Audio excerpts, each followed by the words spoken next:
Welcome to the podcast, Stuck in the Middle, where we explore psychological themes and issues of ambivalence. And my name is Palan, a long-time educator and an entrepreneur. And today, to deep dive into this subject, we have two outstanding panelists. One is Malaysia's leading journalist, as I always call her, Frida Liu, actor, name it, a writer, trainer, speaker, and that's all sums up Frida. And she has amazing knowledge of the journey of getting well-being. And of course, with her, we also have Shirlyn Lim, a mental health advocate. And I'll tell you a little story about how I got to know her many years ago with her better half, Kit Chan, who always used to make me look better on camera. And so I was very, very impressed with the work that Shirley has done on mental health. And today we have the issue of what we call as an epidemic of mental health issues. So in this stressed world, a fast-paced world, we are trying to explore the idea of well-being. What is well-being? I had the joy of reading this book, The Joy of Well-Being, by Colleen and Wakop, and I found it very, very helpful because it's a journey, and I think it's very important for us to find this connection between mental, emotional, and physical wellness. So at its core, we need a holistic approach, and we need to find that balance. So let me just turn around to Frida first, and then ask her this question. What comes to your mind when you talk about well-being, Frida? Interesting. Anyway, you added a new skill, new talent for me, acting. I was like, oh, okay, all right, okay, maybe you're manifesting it for me. Sure. Watch out, Michelle Yeoh. Okay, when we talk about well-being, and this was maybe at this point you're asking me this question today, I think it's peace of mind. Yeah. Right? It's really at the end of that. I mean, of course, we always talk about your physical health. I believe that's very important. Huh? All the money in the world, if you don't have your physical health, it's kind of meaningless. And then after that, what else comes to mind when there's unrest and turmoil in your heart? Right? So I think peace of mind in everything you do, clear conscience and all that, that ultimately, it starts from the head, right? Well-being. Yeah. But and Charlene? For me, well-being is a big word. And from season to season, it could mean slightly differently for different people. But for me, generally, it would encompass 4 different areas of our life: our physical health, our mental and emotional health, our social health. We need to have friends, and spiritual health. All these come in play when we find a good, nice balance between all these pillars or circles, whatever you call it. You will have a good sense of I'm well. Interesting, because I read this book, Jonathan Haidt's The Anxious Generation. Yes. And where he talks about some of the issues that you're talking about. We need the social connection. And so he says that there are 4 foundational harms today: sleep deprivation, attention deprivation, social deprivation. And because of these things, we get addicted to something. Yeah. So what do you think then, Frida, are some of the myths of well-being then?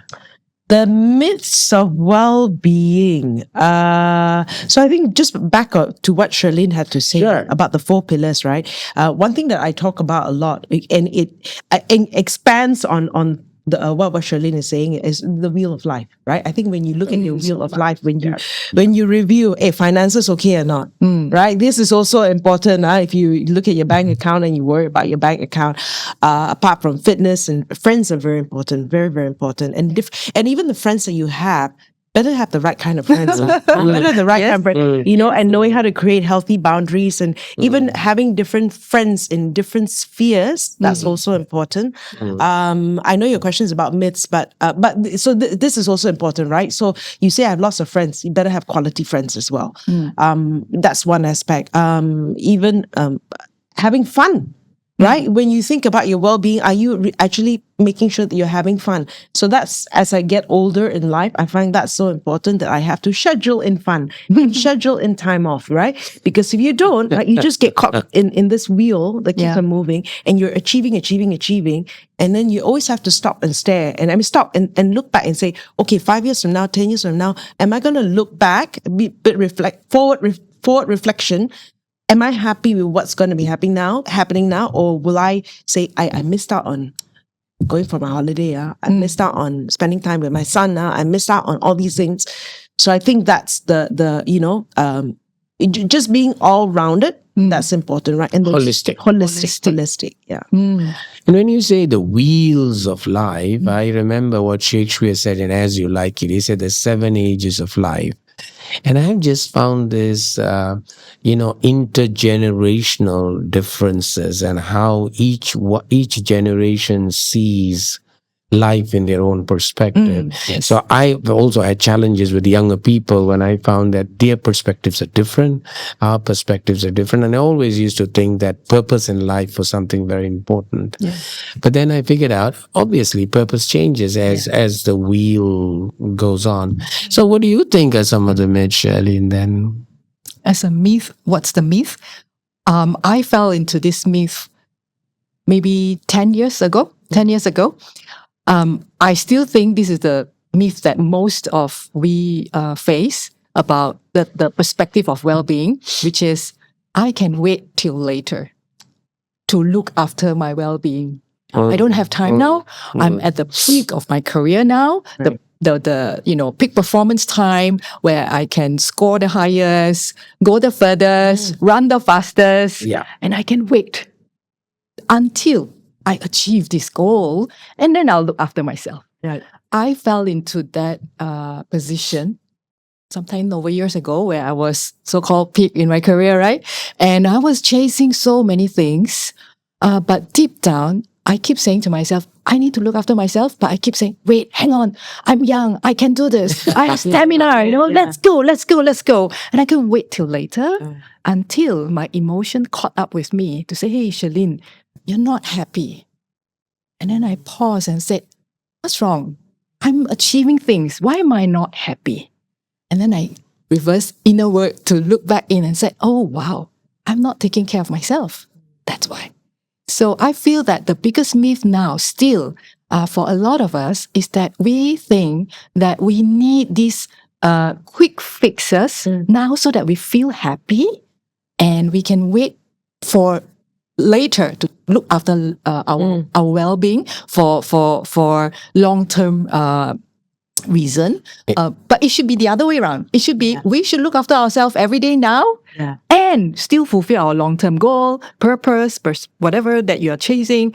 We can do that because when you're well, you can do everything, right? Yeah. So what you're saying is primarily, well, it can wait, let me do. And I remember many years ago listening to one of those gurus where they said it's not about having, doing, and then being, but it's being first. Yes. And then when you are in this cycle of being, then of course you will have it and then you can do it. yes. I remember many years ago when I was very young, I was in the same trap as well.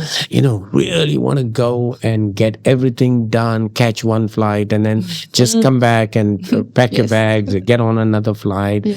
Very, very, I'm sure it's very familiar, right? Another myth to that is learning to say no. Very difficult. Right, you think it's a missed opportunity, and missed opportunity to what? Right, I mean, like for example, right now I'm on my own, right? So it's like when a work opportunity come, and then you're like, oh God, and so it's like you're okay. I've got to say no because I've got to make time for me, right? So that is very critical. difficult. Yes. During the COVID years, I had the opportunity to listen to Tan Sri Lim, who was the executive chairman of Top Glove. Obviously, he's got 29,000 people working, and it's a large business. At one time, it was one of the, I think, the top market cap companies on Bursa Malaysian stock market, doing very well.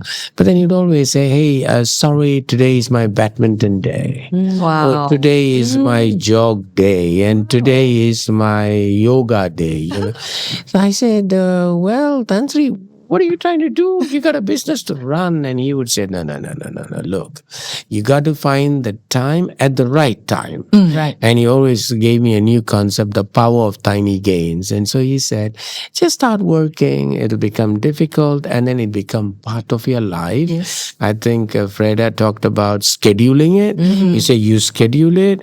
And after a little while, the power of habit takes over and you do. And so what I did was, and people were surprised when I went back to the gym and I do 1 hour every day, but of course, whatever that my body allows me, because we talk about the mental, the emotional and the physical connection, whatever it allows. Then I go swimming and then I go walking, 10,000 steps, and people say, wow, what are you doing? I said, no, it's not difficult. It's just that you need to want to do it. Yes. So how do you need to want to do it? And the power of tiny gains is you will find the change after 6 months. Yes. But till then, you just have It's got compounding. to. Yes. Yeah, it's exactly. It's Compounding right? effect. Maybe, Frida, you need to tell a little bit about compounding because and I'll come back to another word that you mentioned, the power of saying no. Let's go to, because it gives you peace of mind, right? Because you started off with, and I think Colleen and Wakab talk about in the joy of well-being, where they say, look, it's about finding happiness. Yeah. And when you have peace of mind, you find happiness. Right. So maybe you want to just share a little bit light on that. You want to talk about what, compounding? You want to talk Compounding about and power of saying no, both. Yeah. Okay, let's go with compounding. So compounding, we always talk about that 1 cent coin, right? It doubles every day and then it works out there. But I think it applies to everything in life, right? And exercising right now. Right. I remember about 10, 15 years ago, I said, I want to make exercise a part of my life, right? And compounding is, you're not going to, if it's, and I want fitness to be part of my life. Not so much, of course, you want to lose weight, you want to look good and everything, but the fact that I want to make sure that it's just a standard, right? This is just what I want to do every day. And that is not a question like, should I not, right? But I think over the years, I know I've seen the health benefits because I also look at my parents, right? Mothers generally healthy, osteoporosis, that time, women at that time, not getting enough milk and all that. Dad's family history of high blood pressure and diabetes. So you look at it, all these things, say, okay, what must I do now to make the changes now before it happens if you know it's going to be there, right? So, and it starts now, it's little things. So always, it starts small and then it becomes a habit. It right? compounds, yeah. The other thing about saying no, right? So I read this book last year maybe 2 years ago, called The Company of One. And it was written by this guy. You won't find him. He started a very successful business. I can't remember what it is now, but he's completely not on social media. And he says in the Company of One, how much do you need?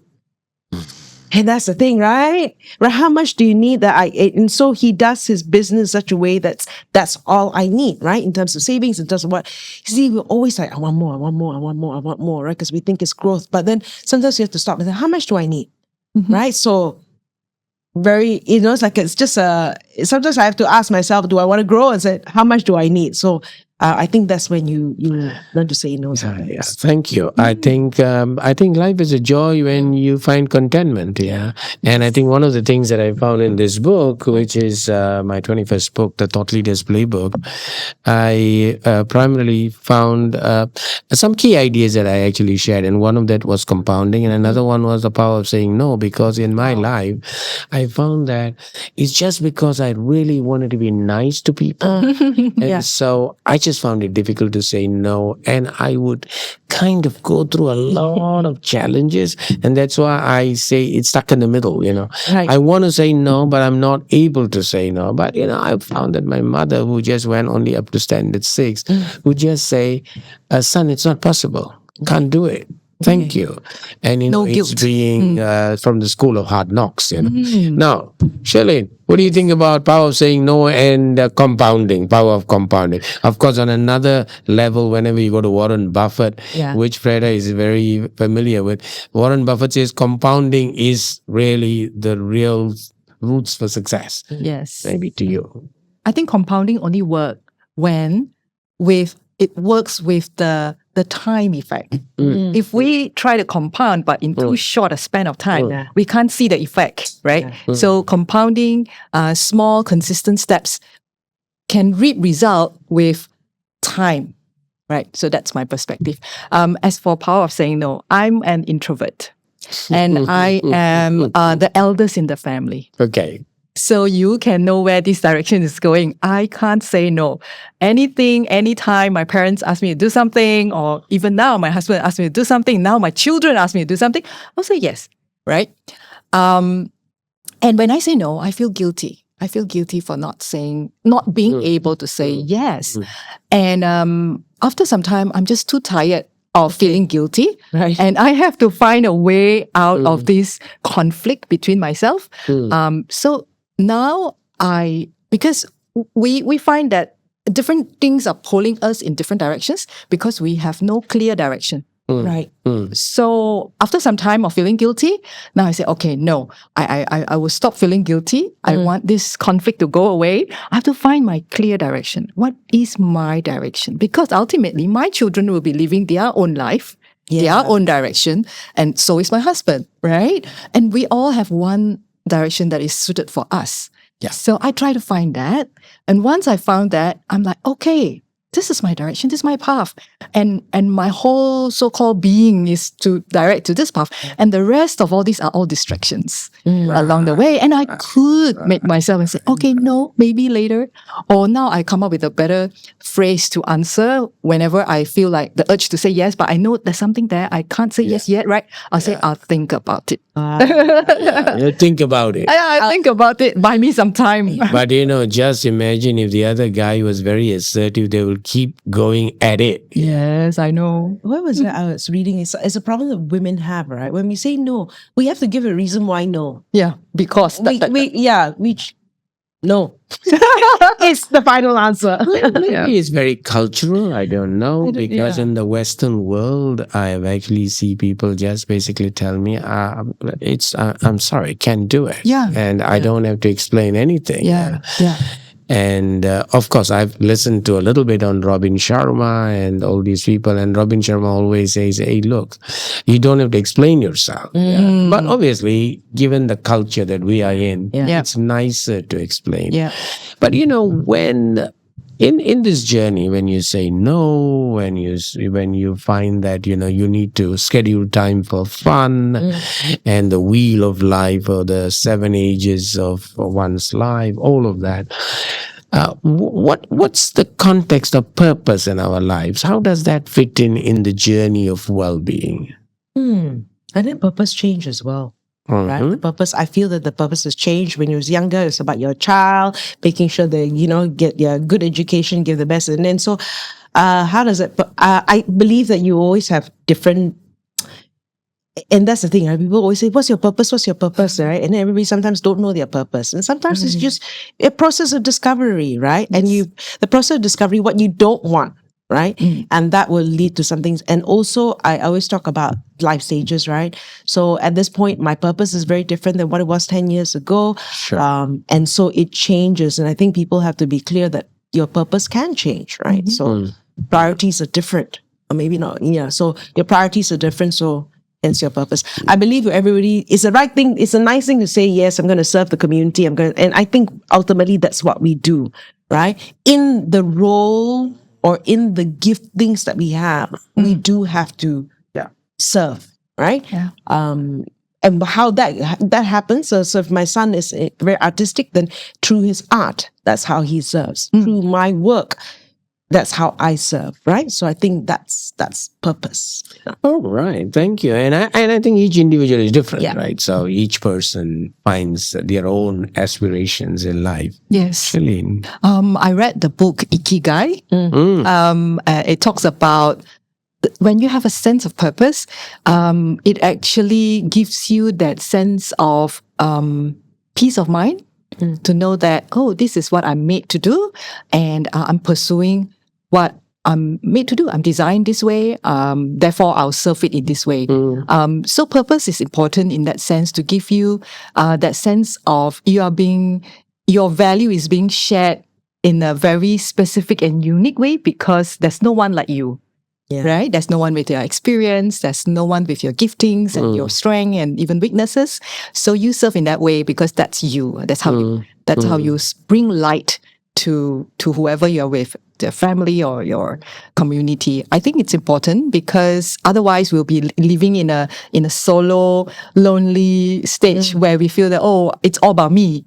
It's all about me. And we know that would end up. Harvard had the longest research that it spent about like 40, 50, 60 years. It says that social connection is the key factor that determines one's happiness. And so True. I think that was the longest longitudinal research when it tracked over a couple of decades. But you talked about the word social connections, and I think Freda also talked about it. So friends are important, but hopefully the right friends. the right friend, yes.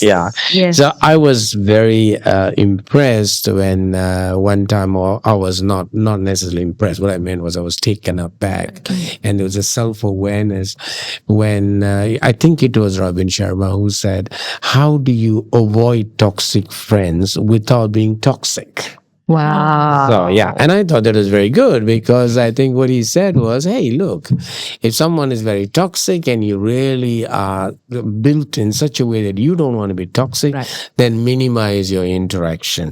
But social connections are very important and in our journey towards well-being. So how do you think, you talked about priorities just now as well. So how do you think about priorities, friends, and the social connection and well-being? So how does this all come about in a holistic way? I just was listening to this podcast recently. It said the most important part of the body that we need to work on is actually our thighs. And the reason being is that you're able to walk to meet your friends. See, I'm serious. That's why when they talk about the blue zones, right? What is it that's happening is because they have a community, right? So the community is very important. Now what was your question again? Connecting that for, right? So like with friends, so I'm very mindful of people that they don't drain me. Right. So then when people drain me, I do minimize contact. I do minimize my interactions with them. I'm not rude or anything like that. No. So like if they want to arrange to meet, I possibly can't meet. Either that it's a badminton day. Or because it's about your well-being. It's my well-being, right? Because if you're gonna drain me and you're gonna get into this, gossipy thing. I have no energy. I have no time for that. That's not going to affect me. So they talk to me and I respond by saying an emoji. So that minimize. I'm still communicating. I'm minimizing communication. I'm not saying lovely goodbye. But yes, it's so true. My son asks me this question almost every day. Oh my goodness. My son is like 12 years old and he has friends. And at this point of their life, peers is their world, right? Yeah. And he asked me, Mom, I have this group of friends and I'm just hanging out with them. But they are always calling me names. They're calling me this, they're calling me that, just making fun, boys, right? At that age. Yes. And I said, well, meaning they're in a way toxic, right? So I said, well, what about reducing your connection, reducing your time playing with them, talking to them, maybe, that kind of thing, so that you don't always being called certain name. Then he asked me the next question, which was something I thought about. Wow, this is important. He said, but Mom, my class only has 20 people and this group of friends spans about like 6, 7 of them. And if I move away from this group of people and they are all boys, then it will be a group of girls. And I don't want to mix with girls. And that means that I have no more friends to mix around with, I said, yes, it's true. We all want connection. But we also fear that if we don't move away from this so-called toxic group of people, we may not find true friends. Yeah. I'm still thinking about that. Okay. Let's not interrupt there. But if you move away from your friends, because we talk about social connections, no man is an island. It's a famous quote. So wouldn't actually loneliness come in? Yeah. So in terms of friends also, like when even the wheel of life, right? I have spiritual friends, I have fitness friends, I have holiday friends. Wow. I have finance friends, people who know about money, and then they'll sit down and talk to me. I have so then I have a wide circle and wider perspective, and they become friends, right? But I know that when I talk to this person, they have a more mature or enlightened view of certain things. So so it's not just. Sometimes you got to make sure that your type of friends also expand. Make sure I have young friends. Why? They see things differently. They look at, and I need to change my perspective on things, right? So I also make sure that I have a wide variety of friends, and I'm very conscious about the types of friends that I have, so that my perspective never stagnate to people my age. Interesting. People my my same kind of thinking, same kind of So I think. What about a soulmate? A soulmate. Yeah, not necessarily your spouse. Still working to a soulmate.